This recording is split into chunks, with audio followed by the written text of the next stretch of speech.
का है, मैंने ये बात कही थी। तो आत्मदेव की पत्नी धुंधली, जो किसी भी विषय को टिकने नहीं देती है, इनके घर में पुत्र नहीं हुआ। आत्मदेव जी परेशान होकर के संत के पास गए। संत ने उनको एक फल दिया। पहले तो मना कर दिया कि सप्त जन्मावधि तवा पुत्रो नहीं वच नहीं वच। अरे भाई, तुम्हें 7 जन्म तक पुत्र नहीं है। वो नहीं माने, सर पटक करके रोने लगे। तो उनको एक फल दे दिया कि जाकर के अपनी पत्नी को खिला देना, उनको सुंदर सा पुत्र होगा। और क्या कहा कि जब वो फल खिलाओ तो 1 वर्ष तक वो धर्म का आचरण करे, व्रत करे, भगवान की कथाओं का श्रवण करे, तो उसे एक बड़ा सुंदर और दिव्य पुत्र प्राप्त होगा जो आपका कल्याण कर देगा। अब जैसे ही आत्मदेव जाकर के वो फल अपनी पत्नी को दिए, तो पत्नी ने वो फल रख लिया और क्या कहती है बहन से जाकर के, अरे बहन, ये पता नहीं कहां से कोई साधु से फल ले आया, कहता है कि इसको खा लोगी तो तुम्हें पुत्र हो जाएगा। सठिया गया है, बुढ़ापा आ गया, अब क्या करूं तू बता।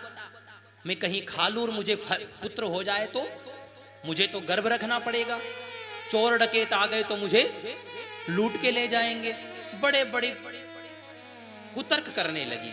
और जब कुतर्क करने लगी तो उसकी बहन ने क्या कहा, तू चिंता मत कर, तेरे घर में धन बहुत है और मेरे घर में खाने के लिए नहीं है। मैं तुझे पुत्र दे दूंगी जो मेरी गर्भ में है, तू बस मुझे खाने के लिए पैसे दे देना। सौदा हो गया। उसको जैसे ही पुत्र हुआ, रातों रात उस पुत्र को मंगवा लिया और वो जो फल था उस फल को गाय को खिला दे दिया। उसकी बहन ने कहा कि इस फल में इतनी ताकत है तो तू इस गाय को खिला दे, इसके भी तो पुत्र हो जाना चाहिए, देख लेंगे, ये भी तो कई दिनों से वंध्या है, इसको भी तो पुत्र नहीं हो रहा, बछड़ा नहीं हो रहा। दोनों में सौदा हो गया। पुत्र को रातों रात लेकर के आ गए। और जैसे ही आत्मदेव को पता चला कि एक पुत्र हुआ है तो बड़ा उत्सव मनाने लगे। धुंधली बोलती है कि मैं धुंधली तो मेरा पुत्र धुंधकारी, जो धुन धुन करोती, जो केवल धुन धुन करेगा। तो अपने पुत्र का नाम धुंधकारी रख दिया। अब भगवान की प्रेरणा से जो गाय को फल खिलाया था, फल मर्पयधेन वै त्वम, जो फल गाय को अर्पण किया गया, उससे गोकर्ण जी महाराज हुए। बोलिए गोकर्ण भगवान की। गोकर्ण जी महाराज हुए जिनके कान गाय के समान थे, इसलिए उनका नाम गोकर्ण रख दिया गया। आत्मदेव बड़े प्रसन्न हुए कि पहले तो एक ही पुत्र नहीं था, अब 2 पुत्र हो गए, एक धुंधकारी और एक गोकर्ण। काल की प्रेरणा से दोनों धीरे धीरे बड़े होने लगे। तो एक तो वेद वेदांत में निष्णात हुआ, बड़ा विद्वान हुआ, और एक बड़ा ही दुष्ट हुआ। छोटे छोटे बच्चों को कुएं में गिरा देता, हर प्रकार का पाप करता, मुर्दे का छुआ हुआ अन्न खा लेता, चांडालों के साथ आचरण करता। ऐसा व्यक्ति, एक धुंधकारी ऐसा हुआ और एक गोकर्ण जो बड़ा महान पंडित हुआ। घर वाले परेशान हो गए, माताजी भी बड़ी परेशान, पिताजी भी बड़े परेशान। पिताजी सोचे इससे अच्छा तो पुत्र ही नहीं होता, संत ने बहुत अच्छा कहा था। और देखो, संत ने सही कहा, वो फल देने के बाद भी उसके गर्भ से तो पुत्र नहीं हुआ ना। सप्त जन्मावधि तवा पुत्रो नहीं वच नहीं वच, तो उसके तो पुत्र था ही नहीं, पुत्र का सुख ही नहीं था। अब वो पुत्र आया कहां से? अपनी बहन से खरीद करके। जो फल मिला वो भी गाय को खिला दिया, तो क्या हुआ? लेकिन संत के द्वारा दिए हुए प्रसाद से उनके घर में एक दिव्य संतान है। जब पिताजी परेशान हो गए अपने धुंधकारी जैसे पुत्र से, और कैसे परेशान हुए कि भाई बड़े समय से ये पुत्र हुआ है, तो उसके लालन पालन के संस्कार की चिंता ना की, उसके संस्कार की चिंता नहीं की, और उसकी हर इच्छा को पूरा करते गए। बच्चा बिगड़ करके धुंधकारी बन गया। देखते हो ना, घर में एक बच्चा होता है जिसे हम संस्कार देते हैं, बड़ा संस्कारी बन करके रहता है, और एक बच्चे की हम अपने प्रेम के कारण बहुत उसकी इच्छाएं पूरी करते हैं। ये मांग रहा है तो ये भी दो, ये कर रहा है तो ये भी दो, हर इसकी जिद पूरी करो। और एक समय क्या आता है, वो पुत्र जिसको संस्कार नहीं दिए गए, फिर उनकी माताएं कहाँ मिलती है? वृद्धाश्रम में मिलती है। उनके पिता कहाँ मिलते हैं? वृद्धाश्रम में मिलते हैं। होता है। ये महिमा किसकी है? संस्कार की है। इस विषय पे हम कल बड़ी गंभीरता से चर्चा करेंगे। तो संतान के संरक्षण के लिए माता पिता को बड़ी जिम्मेदारी निभानी पड़ती है।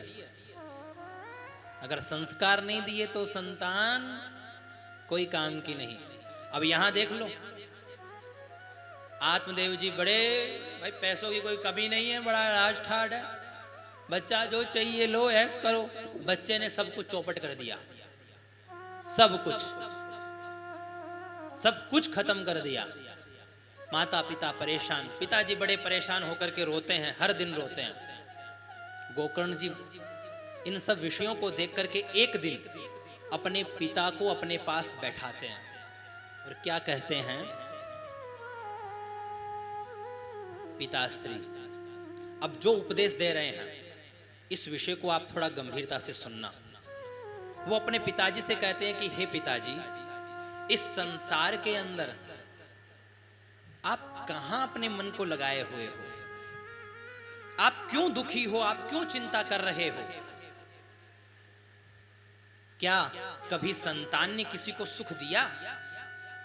अब जो गोकर्ण जी अपने पिता को ज्ञान दे रहे हैं, इसको कहा गया है गोकर्ण गीता। कहते हैं, पिताजी न चेन्द्रस्य सुखम किंचिन न सुखम चक्रवर्ती न। पिताजी, इंद्र भी सुखी नहीं है और न सुखम चक्रवर्ती, चक्रवर्ती राजा भी सुखी नहीं है। सुख मस्ती विरक्तस्य मुनेर एकांत जीविनः। और सुख है तो एक मुनि के एकांत के जीवन में सुख है। आप कहां सुख ढूंढ रहे हो पिताजी? आप इतना रो रहे हो, इतना विलाप कर रहे हो, विचार करिए। तो पिताजी कहते हैं, बेटा क्या करूं मैं? मेरा मन जो है यहाँ लगा हुआ है, मैं बड़ा परेशान हूं, अपनी संतान को ऐसे देखता हूं, ये है वो है। ये हमारी सबकी स्थिति है कि हम हमारे मन को भगवान के भजन में लगाना चाहते हैं, लेकिन मन लगता नहीं है। हम चाहते हैं क्योंकि हमें वास्तविकता पता है कि सत्य वही है, ये सब एक माया जाल है। निभा रहे हैं सब कुछ, लेकिन क्या करूं बेटा, ये मन नहीं लगता है भगवान के भजन में, क्या करूं मैं? तो बेटा क्या कहता है पिताजी, इस संसार के अंदर जीव को बांधने की केवल दो रस्सियां हैं। कौन सी हुई वो दो रस्सियां? एक तो अहमता और दूसरी ममता। एक तो अहमता, दूसरी ममता। इस संसार में दो रस्सियां प्रत्येक जीव को बांध करके रखी हुई है। अहमता किससे? इस देह में अहमता, ये मैं, और देह के नातों में ये मेरा, ये मैं और ये मेरा। केवल ये दो रस्सियां हैं जो व्यक्ति को इस जीवन में बांध करके रखी हुई है। अरे पिताजी, जब ये देह ही हमारा नहीं है तो देह के नातों में आप ममता कहां से कर रहे हो? देखो कितना दिव्य ज्ञान दिया। इस ज्ञान को समझना, समझ लिए तो सब कुछ समझ में आ जाएगा। देहे स्थिमांस रुधिरे भीमतिम त्यजत्वम जाया सुतादिषु सदा ममतां विमुञ्च पश्यानिशं जन जगदिदं क्षणभङ्गनिष्ठा वैराग्य राग रसिको भव भक्ति निष्ठः। पिताजी, इस संसार में इन दो ऋषियों ने इस चराचर जगत में हमको बांध रखा है। अब पहले तो ये समझो, जिस पे हम अहमता करते हैं ना, ये अहम यानी मैं, वो मैं क्या है? क्षितिजल पावक गगन समीरा, पंच रचित यह अधम शरीरा। क्षितिजल पावक गगन समीरा, पंच रचित यह अधम शरीरा। क्षिति, जल, पावक, गगन और समीर। कहा गया ना, 5 महाभूतों से ये शरीर बना है। पृथ्वी, जल, तेज, वायु और आकाश, इसी 5 चीजों से ये शरीर बना है। अब तो 5 चीजों से बना, तो ये क्या हो गया? पंचायती धर्मशाला हो गई।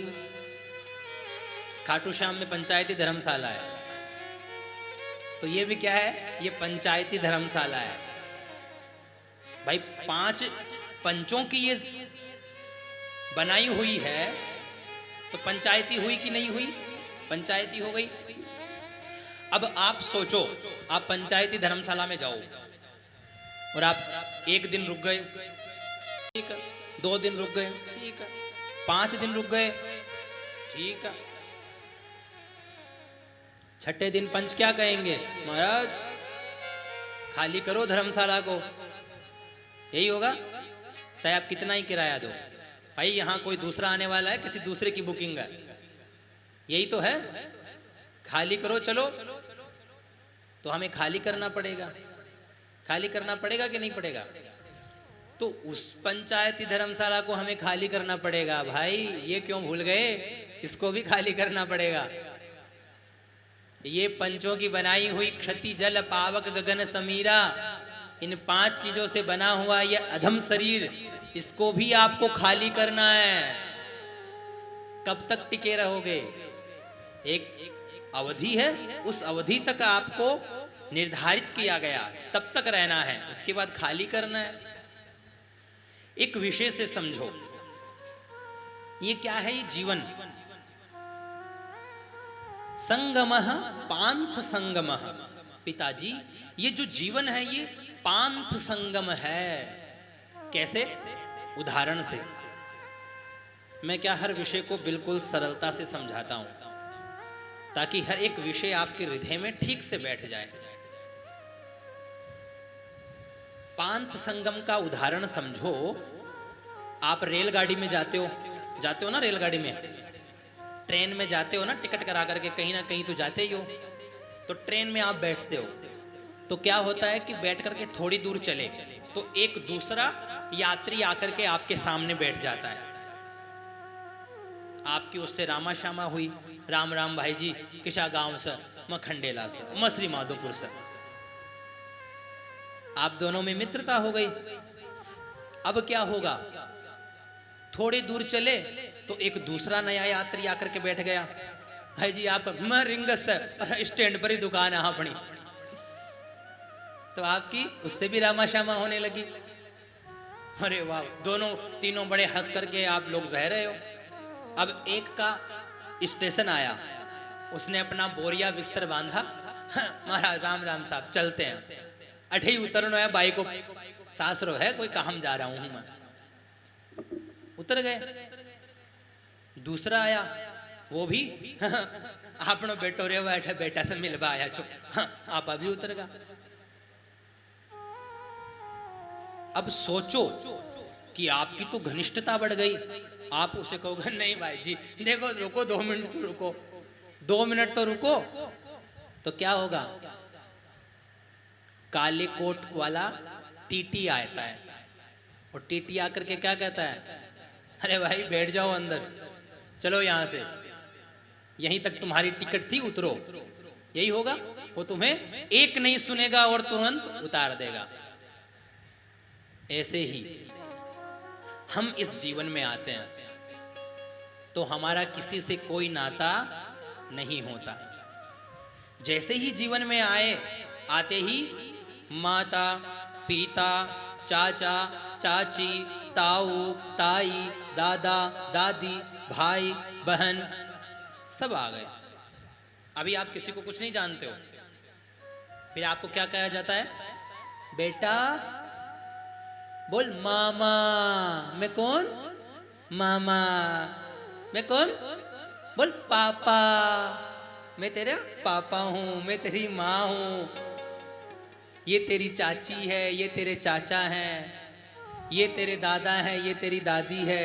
उस बच्चे को बताया जाता है, एक बार नहीं 1000 बार, और उसका संबंध जोड़ दिया जाता है। जिससे आप जोड़ देते हो उससे तो अच्छा जुड़ जाता है, जिससे आप नहीं जोड़ते उससे उसको कोई मतलब नहीं है। यही तो है ना जीवन का वास्तविक सत्य है ये जीवन का। थोड़ा गंभीरता से सोचना। तो वो बच्चा सब समझ गया, ये मेरे पापा, ये मेरे मम्मा, ये मेरे दादा दादी, सब ठीक है। थोड़ा सा जीवन चला तो दादाजी चल बसे। दादाजी चल बसे तो बच्चा जवान हो गया। बच्चे के घर में एक नया मेहमान, उसकी पत्नी आ गई। थोड़ा सा बड़ा हुआ, दादी जी भी चल बसी, और एक जीवन में एक बच्चा आ गया। ऐसा ही है ना जीवन। एक यात्री गया और एक यात्री आया, एक यात्री गया और एक यात्री आया। यही जीवन है। आप अगर जाने वाला यह सोचे कि भाई मैं तो और 2 मिनट मिल जाए, तो काले कोट वाला वहां टीटी था और यहाँ काले कोट वाला यमराज है। वो एक क्षण का समय व्यर्थ नहीं देता कि भाई दिया तेरे को, पूरा जीवन दिया, तब तो तू नहीं मिल पाया, अब क्या करेगा? तो समझदार इंसान वो है, इस प्रसंग को सुन करके समझदार इंसान वो है जो अपना बोरिया बिस्तर बांध करके रखे, यानी उतरने की पूरी तैयारी रखे कि मुझे वहां भी जाना है। जो वास्तविक सत्य है। कहां फंसे हुए हैं? तो पिताजी जो देह ही आपका नहीं, तो देह के नाते आपके कहां से हो गए? ये पंचायती धर्मशाला है, इस पंचायती धर्मशाला के जो जुड़े हुए संबंध है वो आपके कोई कुछ नहीं है। जब ये दिव्य ज्ञान गोकर्ण जी ने अपने पिता को प्रदान किया, तो पिताजी इस दिव्य ज्ञान को, गोकर्ण गीता को पाकर के और घर का त्याग करके जंगल में चले गए। भागवत के 10वें स्कंद का पाठ करके भगवान को प्राप्त कर लिए। इधर धुंधकारी अपनी माता को सताने लगा। अब धुंधली अपने पुत्र से परेशान होकर के कुएं में कूद करके आत्महत्या कर ली। देखो, एक के जीवन में सत्संग मिला तो भगवान को प्राप्त कर ली, और एक के जीवन में कुसंग था तो आत्महत्या कर ली। तो ये क्या कहती है? ये विषय ये कहता है कि जिसके जीवन में सत्संग है उसके जीवन में एक नियम है, एक व्यवस्था है, और जिसके जीवन में सत्संग नहीं वो विवेकहीन प्राणी कभी फांसी लगाता है, कभी कुएं में कूद के मरता है, कभी नदी में कूद के मरता है। देखते हो ना आज का समय, आज के समय में क्यों आत्महत्याएं होती है? बहुत बड़ी बात है, और इसको विचार किया जाए तो देखो कहां से निकल करके आई है। क्योंकि उनका विवेक जो है वो शून्य होता है। अगर विवेक जागृत हो तो क्या वो आत्महत्या करेंगे? कभी नहीं। जीवन की महत्वता को समझेंगे और उसकी महत्वता को, उसकी महिमा को समझ करके उसको एक परम लक्ष्य में लगाएंगे। वो विवेकी पुरुष होते हैं। अब धुंधली के जीवन में सत्संग नहीं था, कुसंग था, इसलिए उसने कुएं में कूद करके अपनी आत्महत्या कर ली। अब इधर धुंधकारी 5-5 वैश्याओं को ले आया, उनके भरण पोषण के लिए चोरी डकैती करने लगा। एक दिन उन 5 वैश्याओं ने ही उसको बांध करके उसके मुंह में तप्तांगारस कांचन, तपते हुए अंगारे भर करके उसको मार दिया और सारा धन लूट करके भाग गई। भाई, ये तुंगभद्रा नदी के तट पर ये जो प्रसंग आपने सुना है ना, अब इसको समझो। ये प्रसंग क्या कहता है? ये प्रसंग ये कहता है कि तुंगभद्रा नदी तट कुछ और नहीं है, ये हमारा शरीर ही है। आत्मदेव हमारी आत्मा और धुंधली हमारी बुद्धि। आत्मदेव कहते हैं भजन कर ले, धुंधली क्या कहती है? भजन तो बुढ़ापे में करेंगे, कोई जवानी में भजन थोड़ी ना होता है, अभी तो खाओ पियो मौज करो। ये क्या है? ये कुतर्क रूपी बुद्धि ही धुंधली है, जो हमें हमारे जीवन को व्यवस्थित तरीके से जीने नहीं देती। कथा श्रवण करोगे, धुंधली हर चीज से उसको कुतर्क करके काटेगी। वो कुतर्कमयी जो बुद्धि है वो उसको काटेगी, कुतर्क करेगी। नहीं, ये तो ऐसे हैं, ये ऐसे हैं, ये है, वो है, कुछ नहीं है। कोई प्रसंग आपके हृदय में जाएगा, आपकी आत्मा कहेगी कि नहीं, बात तो महाराज बड़ी सही कह रहे हैं। लेकिन तभी धुंधली क्या कहेगी? अरे नहीं, कुछ नहीं, छोड़ो। यही हमारे जीवन की सबसे बड़ी कमजोरी है। किसी भी रास्ते को आप समझ लो, किसी भी रास्ते पे आप हो, आपके लौकिक जीवन के विषय में भी कहता हूं मैं आपको कि आप अपने लौकिक जीवन में अच्छे निर्णय लेते हो, अच्छे पथ पर चलने का प्रयास करते हो, तो कुतर्कमयी बुद्धि क्या कहती है? अभी तो खा पी के आराम से सो, कल देखेंगे। होता है ना कभी कभी, अरे अभी तो खा पी के सो आराम से, कल विचार करेंगे, कल देखेंगे, कल विचार करेंगे, कल देखेंगे, कल विचार करेंगे, और पूरा जीवन व्यतीत हो जाता है। यानी हम किसी अच्छे लक्ष्य की तरफ निकलते हैं तो हमारी कुतर्कमयी बुद्धि हमें वो काम करने नहीं देती। कोई आप अच्छा काम करने निकलो, तभी आपको सारे आलस्य, प्रमाद सब कुछ उसी समय चालू हो जाएगा। उसी समय आप अपने विवेक से उसको डांटो, फटकारो और कहो कि नहीं, ये मेरा लक्ष्य है और इस लक्ष्य तक मैं नहीं रुकूंगा। वही व्यक्ति वहां तक पहुंचता है। सफलताएं क्यों कम लोगों को मिल पाती है? उसका वास्तविक सूत्र यही है। इसीलिए हमारे जीवन में रहने वाले कम लोग सफल हो पाते हैं, क्योंकि सफल वही होगा जिसके जीवन में एक लक्ष्य, एक अडिग लक्ष्य होगा, उसका विवेक बड़ा जागृत होगा, वही अपने लक्ष्य को प्राप्त कर पाएगा। अब यहां पे क्या है? हमारी कुतर्कमयी बुद्धि हर चीज को काट देती है। महाराज कथा तो बड़ी चोखी थी, लेकिन ठीक करशा विचार देखशा, हाल तो समय घणो ही पड़ो है, देख ले शा आराम से, बाद में भजन कर ले शा। ये हमारी बुद्धि काट दो और वहीं ये हमारा लक्ष्य बन जाए कि नहीं। महाराज श्री ने जो भागवत का दिव्य उपदेश दिया, उस उपदेश से हमें ये श्रवण करने को मिला और ये मनन करना है और हमारे जीवन को इस तरीके से, व्यवस्थित तरीके से जीना है। हमारे जीवन में इस प्रकार से भक्ति हो, इस प्रकार से भाव हो, ये संकल्प हमारा सुदृढ़ बन जाए तो हमारा जीवन ही बड़ा व्यवस्थित हो जाए। कुतर्कमयी बुद्धि हमें काटने ना दे। ये धुंधकारी, ये 5 वैश्याएं क्या है? ये 5 वैश्याएं ही आपकी 5 रसेंद्रियां हैं, इंद्रियां हैं। मतलब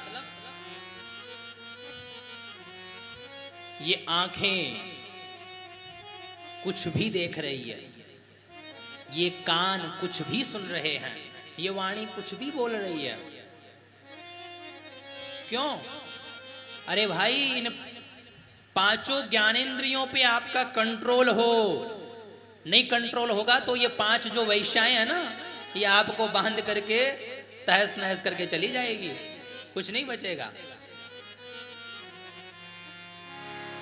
तो ये विषय जो है ये आत्मदेव का, ये हमारा स्वयं का विषय है समझने का।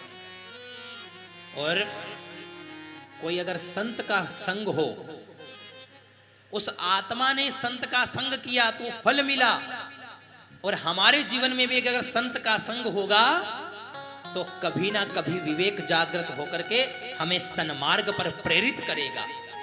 इसलिए किया हुआ सत्संग कभी भी व्यर्थ नहीं जाता। और संत का जो फल रूपी सत्संग है गोकर्ण, उसी के माध्यम से आत्मदेव का कल्याण होता है। तो ये प्रसंग है हमारे जीवन का।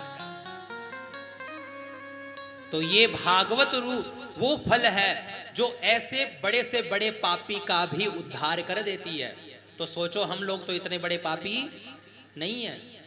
अब मौका मिला है, हमें अच्छा अवसर मिला है, इस परिवार के माध्यम से ये संकल्प मिला है, तो बैठ कर के इस दिव्य रस का 6 दिवस तक बड़े दिव्य आनंद तरीके से कथा का श्रवण करना है। हम एक एक प्रसंग को बड़े सरल तरीके से आपके हृदय में उतारने का प्रयास करेंगे, और आप उसको अपने हृदय में सजो करके रखने का आप काम करेंगे। ज्यादा से ज्यादा संख्या में आप लोग अपनी माताओं बहनों को लाओ कि भाई बड़ी अच्छी कथा हो रही है, चलिए, और अपने जीवन को एक व्यवस्थित तरीके से जीने का एक बढ़िया दृढ़ संकल्प लो।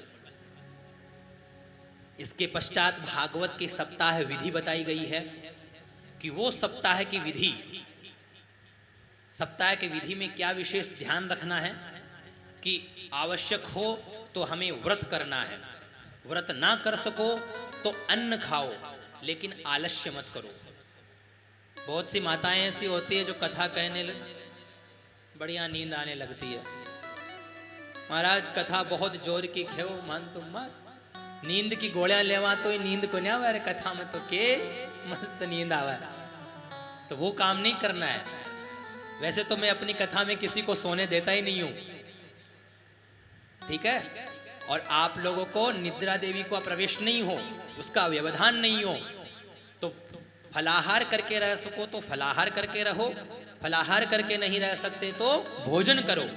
अपने जीवन को लेकिन एक सही मार्ग पर लेकर के चलने के लिए, उसके निमित्त, उस ज्ञान को ग्रहण करने के लिए आप लोगों को जैसे व्यवस्था बने उसके अनुसार आप लोग बैठो और इस कथा का पान करो। और अभी कुछ ही समय में झांकी पहुंचने वाली है और कथा विश्राम की ओर है। क्षौर कर्म नहीं बनाए। कथा जैसे एक विवाह होता है, विवाहे यादृशम वित्तम तादृशम परिकल्पयेत, जैसे एक विवाह होता है वैसे ही एक कथा का दिव्य भव्य आयोजन अपने हृदय से करो। जैसे एक बेटी का विवाह हम करते हैं बड़े आनंद के साथ में, एक उत्सव मनाते हैं, उसी प्रकार भागवत जी भी एक उत्सव है। उस उत्सव को उसी प्रकार से मनाओ, ये हमें भागवत आदेश करता है। और जब तक श्रवण करो भगवान नाम का आश्रय लेकर के श्रवण करते चलो। बोलिए बाल कृष्ण लाल की जय हो। आज के हमने महात्म्य को बड़े दिव्य और भव्य तरीके से श्रवण किया। कल भागवत जी ठीक समय दोपहर और 2 बजे से प्रारंभ हो जाएगी, जो 6 बजे तक एक दिव्य रस के साथ में प्रवाहित होगी और बड़े दिव्य दिव्य प्रसंगों के साथ में चलने वाली। अभी आपको एक बढ़िया झांकी के दर्शन होंगे, झांकी के दर्शन करिए और हम भागवत जी की आरती और कीर्तन का, भजन का आनंद लेकर के और आज की कथा को हम विश्राम की ओर लेकर के चलेंगे। बोलिए बाल कृष्ण लाल की जय हो। बोलिए भागवत महापुराण की जय हो। लागी लगन मत तोड़ना, जय हो प्रभु मारी।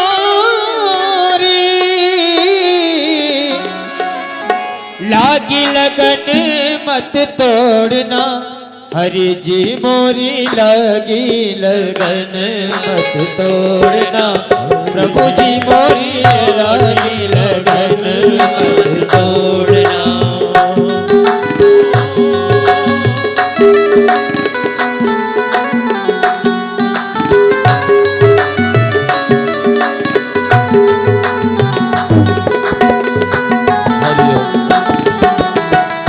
बोलिए बाल कृष्ण लाल की मत तोड़ना, लागी लगन मत तोड़ना, ओ लागी लगन मत तोड़ना। हरि जी मेरी लागी लगन मत तोड़ना, प्रभु मोरी लगी लगन मत तोड़ना।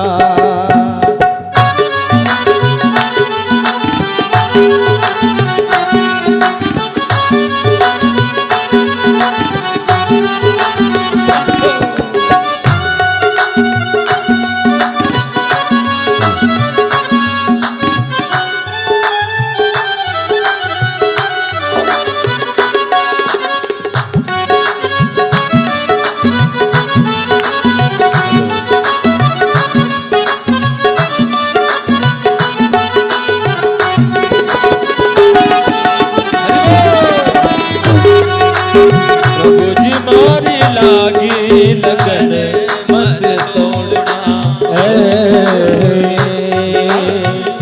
खेती बुहाई मैंने थारे नाम के, खेती बुहाई मैंने तेरे नाम की, खेती बुहाई माने थारे नाम के, खेती बुहाई मैंने तेरे नाम की, खेती बुहाई मैंने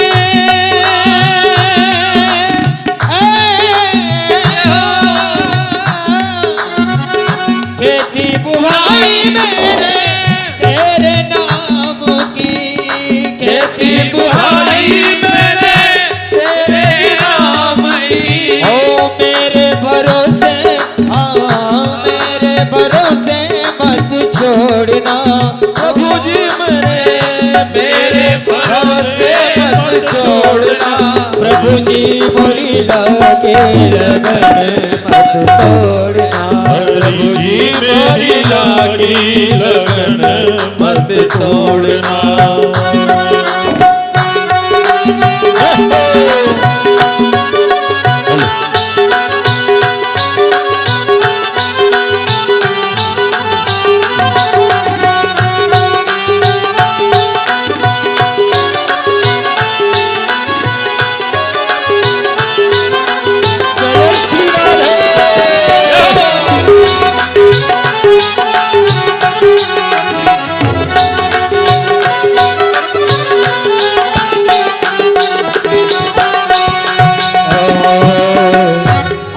मेरे सेठ हो आप साहूकार हो, आप मेरे सेठ हो आप साहूकार हो, आप मेरे सेठ हो आप साहूकार हो, आप मेरे सेठ हो आप साहूकार हो।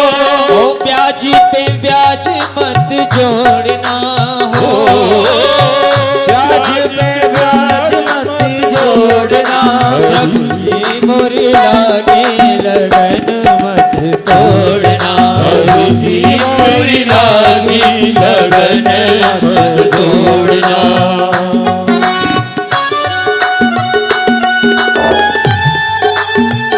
बोले बाके बिहारी लाल की जय श्री राधे।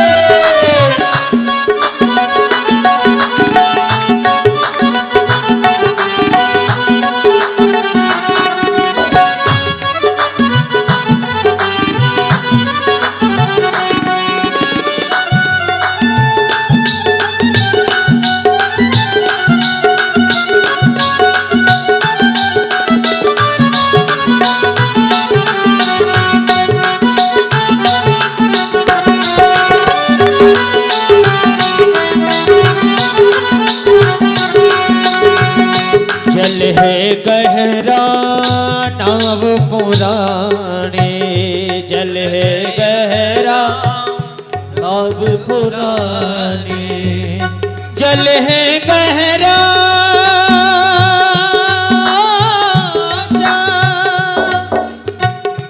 और शाम बाह पकड़े करे जल है गहरा नाव पुरानी जल है गहरा नाव पुरानी ओ बीच भंवर मत छोड़ना हो पीछे भंवरी मत छोड़ना प्रभु जी मोरी लगे लगन मत तोड़ना प्रभु जी मोरी लागी लगन मत तोड़ना हरि जी मोरी लगे लगन मत तोड़ना प्रभु जी मोरी लागी लगन मत तोड़ना। देखिए आप सभी के बीच के अंदर ठाकुर जी विराजमान है। सभी को ये ऐसा अवसर क्या बता अब कब मिलेगा, तो सभी एक एक करके ठाकुर जी को प्रणाम करेंगे और अपनी जगह पर विराजमान हो जाएंगे। आइए।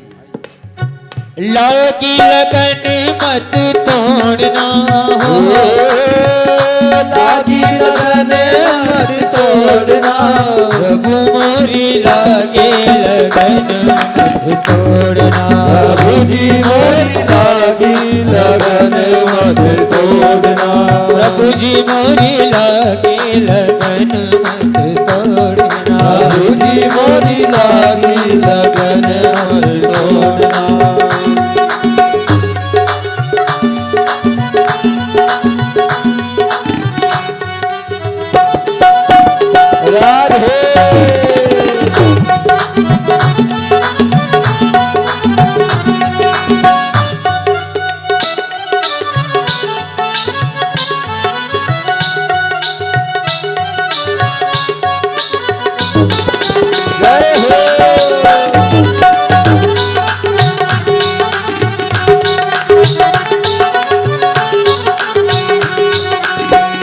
मीरा के प्रभु गिरधर नागर मीरा के प्रभु गिरधर नागर मीरा के प्रभु गिरधर नागर मीरा के प्रभु गिरधर नागर हाथ पकड़ मत छोड़ना ओ हाथ पकड़ मत छोड़ना प्रभु जी मोरी लागे लगन मत तोड़ना प्रभु जी मोरी लागी लगन मत छोड़ना लागी लगन मोरी लागी लगन मोरी लागी लगन मोरी लागी लगन लागी रे लगन मोरी लागी रे लगन हो लागी लगन मोरी लागी लगन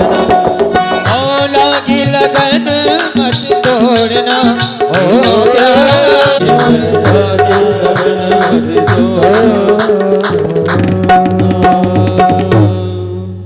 बोलिए राधा कृष्ण भगवान की जय। आइए सभी खड़े हो जाएंगे और इस श्रीमद् भागवत महापुराण की आरती करेंगे।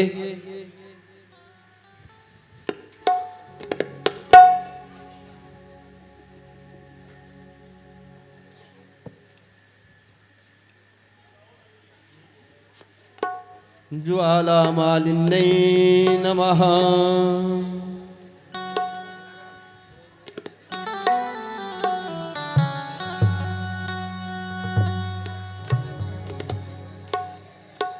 सभी एक एक करके आरती करेंगे, किसी भी प्रकार के भगदड़ नहीं करेंगे।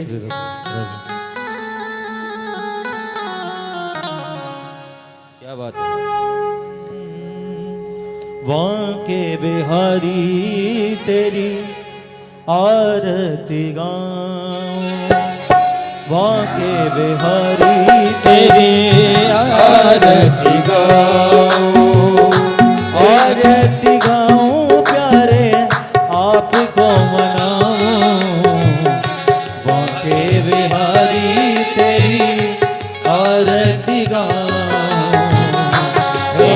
गिरधर तेरी आरती गाऊं। ओ मोरे मुकुट तेरे शीश पे सोहे, मोरे मुकुट तेरे शीश पे सोहे। ओ प्यारी बनती मोरे मन मोहे, प्यारी बंसी मेरो मन मोहे। जवन सी पे बल बल जाऊं, वाके बिहारी तेरी आरती गाऊं। गिरधर तेरी आरती गाऊं।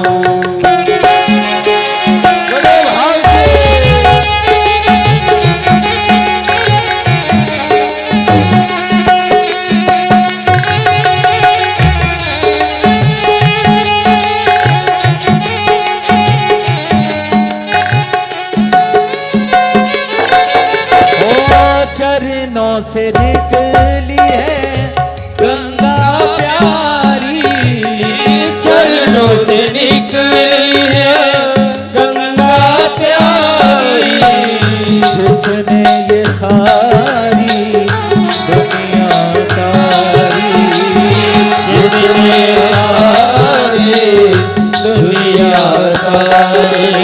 उन चरणों को मैं शीश नवाऊं, आके बिहारी तेरी आरती गाऊं।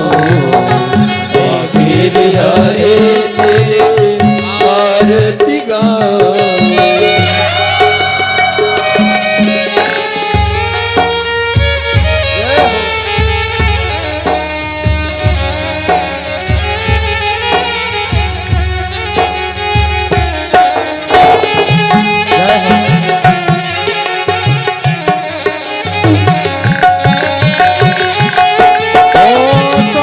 हरदास के नाथ आप हो, श्री हरिदास के नाथ आप हो।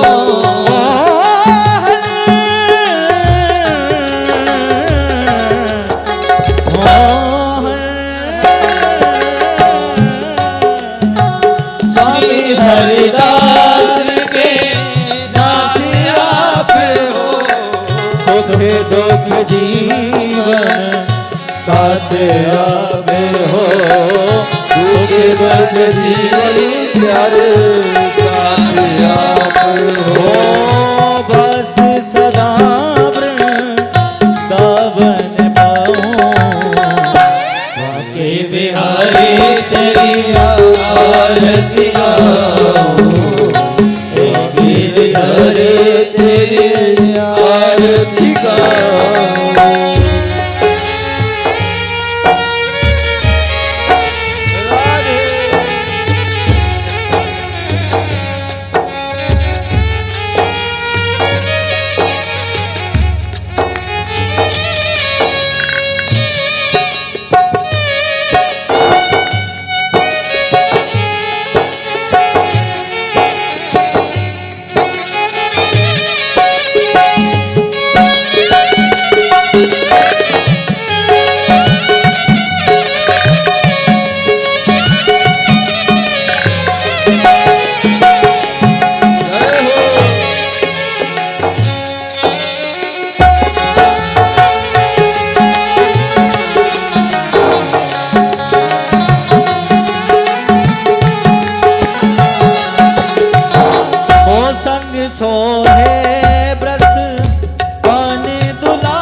सोहे प्रभु भानु दुलारी, ललता विशाखा सखियां प्यारी, ललता विशाखा सखियां प्यारी। ओ युगल छवियों में मन में बसाऊं, ऐ गिरधर तेरी आरती गाऊं, आके बिहारी तेरी आरती गाऊं। बिहारी तेरी आरती गाऊं।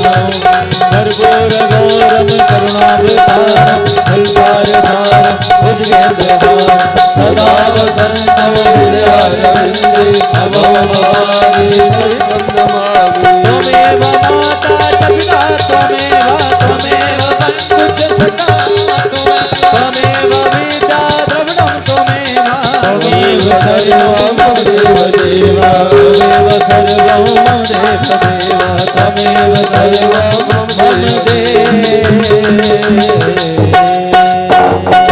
राधा कृष्ण भगवान की जय हो। पात्र मध्ये स्थितं तोयं भ्रामितं केशवोपरि अंगलग्नं मनुष्याणां ब्रह्महत्या व्यपोहति। शांति शांति शांति सुख शांतिर्भवतु सर्वा अरिष्ट शांतिर्भवतु। सभी एक एक करके आरती लेंगे। ओम सेवंतिका बकुल चंपक पाटलाब्जै पुन्नागजाति करवे ररसाल पुष्पैः बिल्वप्रवाल तुलसी दलमल त्वां पूजयामि जगदीश्वर मे प्रसीदा। पुराण पुरुषोत्तमाय नमः मंत्र पुष्पांजलिं समर्पयामि।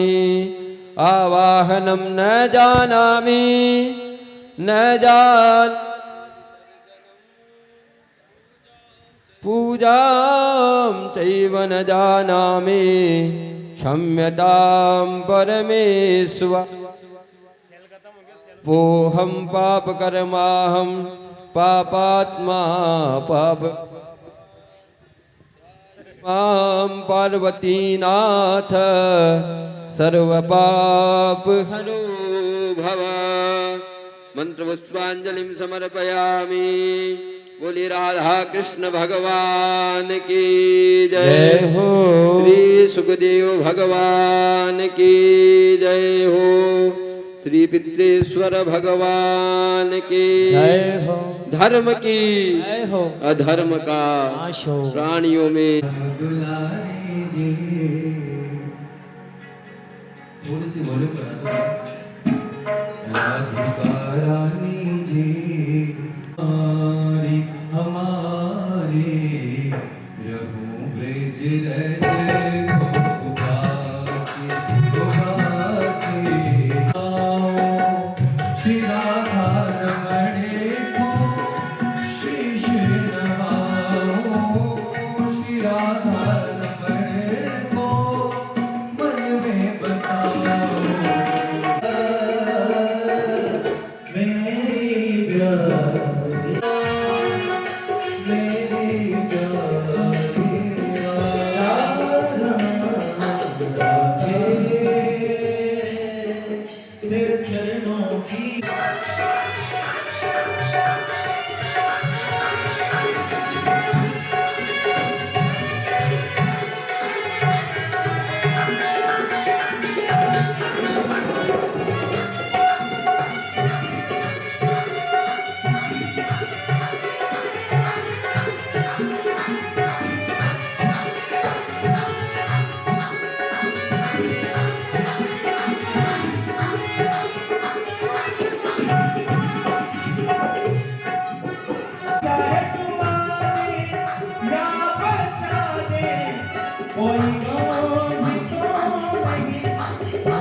आइए भगवान श्री राधा कृष्ण का पूजन करते हैं।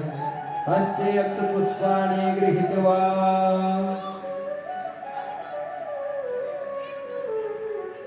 कांति सीतामृषति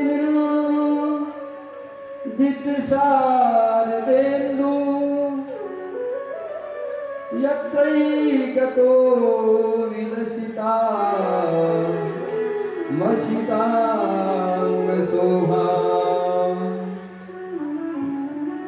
वृन्दावने विविधया मुनिकाङ्गसङ्गम् श्रीराधा मुकुन्दयुगलम् तदहं नमामि। श्री बालकृष्णाय नमः। सर्वोपचारार्थे गन्धाक्षपुष्पाणि समर्पयामि नैवेद्या नाभ्यासीदन्तरिक्षकोशिष्णोऽभ्यो भूषमवतः पृथिव्याभूर्दिशः शोत्रा तथा लोकान् अर्पयन् नैवेद्यम् आत्मन्यं ताम्बूलवेदिकां सदक्षिणां समर्पयामि। अनेन पूजनेन बालमुकुन्दः प्रीयतां न मम। व्यासाय विष्णुरूपाय व्यासरूपाय विष्णवे नमो वै ब्रह्मनिधये वासिष्ठाय नमो नमः। नमो गुरुभ्यो गुरुपादुकाभ्यः नमः परेभ्यः परपादुकाभ्यः। आचार्य सिद्धेषु वरपादुकाभ्यः नमोऽस्तु वैदे प्रपदाम्बुजेभ्यः। स्वस्ति प्रजा समस्ता सुखिनो भवन्तु। आइए सभी से निवेदन है कि आज द्वितीय दिवस की कथा की साथियों को काप से है तारती। श्री भागवत भगवान की है आरती, साथियों को पाप से है तारती।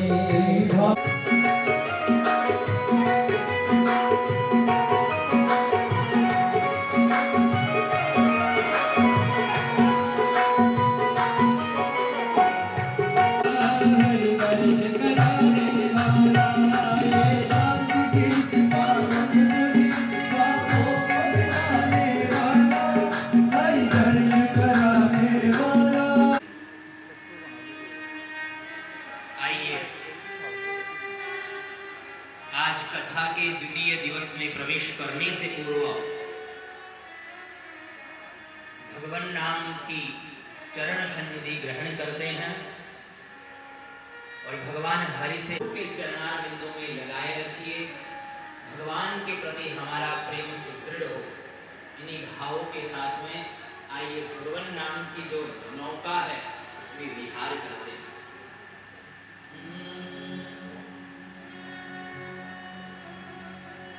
हरि शरणं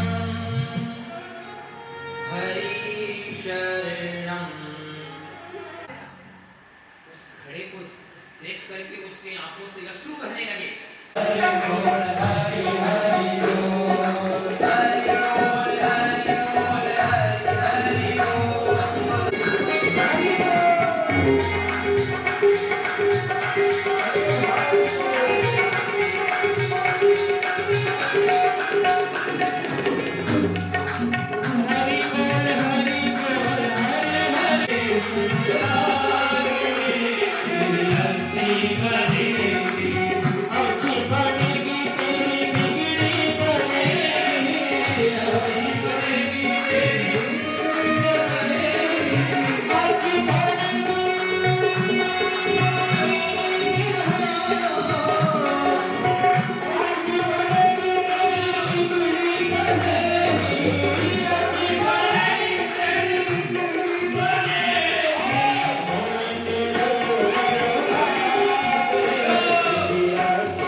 तेरी अच्छी बातें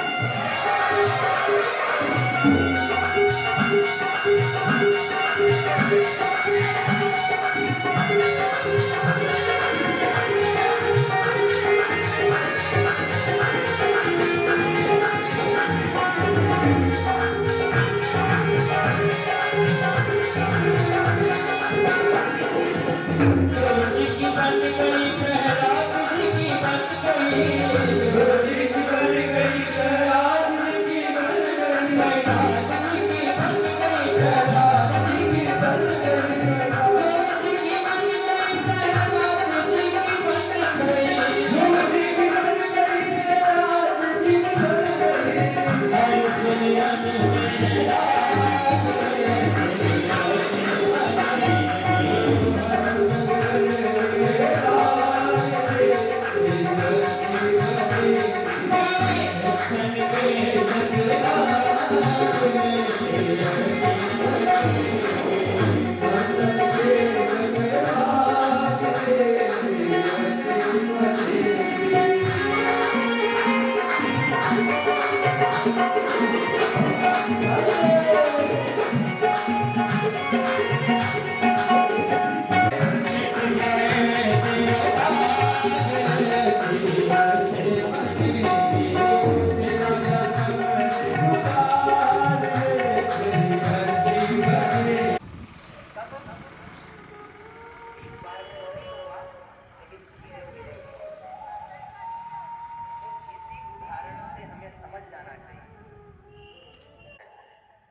बढ़िया बढ़िया से फोटो ले लिया यार। मैं आज कहीं तिलक धारा सही लगा मैंने। बताओ जी लीजिए यार। है ना ताऊ जी थे ले लो कैमरा कोई बात नहीं। जो हम दिखाएं ये नहीं कि कुछ भी देखना चाहे हम दिखा रहे हैं। आजकल एक नया ट्रेंड है अब सुनो कुछ भी गलत ये लगा हमारे कान वही सुने जो हम सुनाएं ऐसे नहीं कुछ भी सुन रहे हैं। इस प्रकार परमात्मा को जानना उस परम तत्व को जानना। अब वो परम तत्व क्या है? वदंति तत्त्व विदस्वत्वं यज्ञानमद्वयं ब्रह्मेति परमात्मेति भगवान की शक्ति थे। वो तत्व क्या है? वदंति तत्व